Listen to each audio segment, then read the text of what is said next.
අනාගත ලෝකයේ සුබාදහම හා ආර්ථිකය යනු එකිනෙකට වෙනස් කළ නොහැකි ලෙස බැඳී පවතින සංකීර්ණ පද්ධති දෙකක්.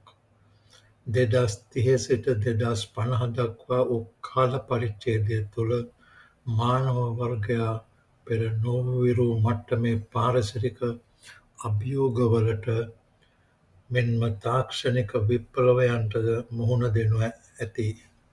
මේ වාර්තාව මගින් අනාගත ගෝලීය පාරිසරික තත්ත්වයන්, බලශක්ති සංක්‍රාන්තිය, කෘත්‍රිම බුද්ධිය හරහා සිදුවන ආර්ථික පරිවර්තනය, ශ්‍රම වෙළඳපොලේ වෙනස්කම් හා මූල්‍ය පද්ධතිවල පරිණාමය පිළිබඳව ගැඹුරු විශ්ලේෂණයක් ඉදිරිපත් කරනු ලබනවා. අනාගත ලෝකයේ සුබාදහමේ පැවැත්ම තීරණය කරන ප්‍රධානතම සාධකය වන්නේ ක්ලයිමේට් චේන්ජ් හෙවත් දේශගුණික විපර්යාසයන්.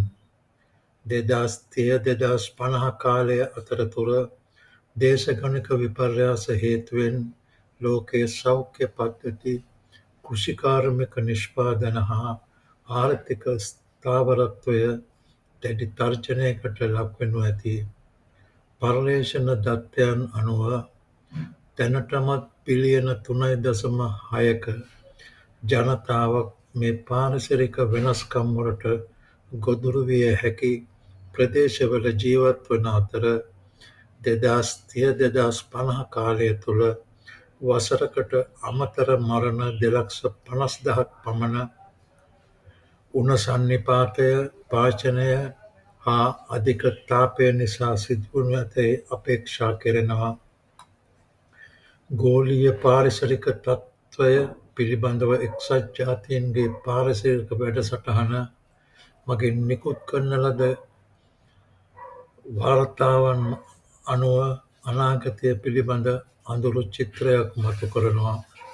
මිනිස් ක්‍රියාකාරකම් හේතුවෙන් සිදුවන දූෂණය, හරිතාගාර වායු විමෝචනය සහ ස්වාභාවික වාසස්ථාන විනාශ කිරීම දිගටම පැවතුණහොත් 2050 වන විට පෘථිවියේ තත්ත්වය ඉතාම දරුණු වනු ඇති.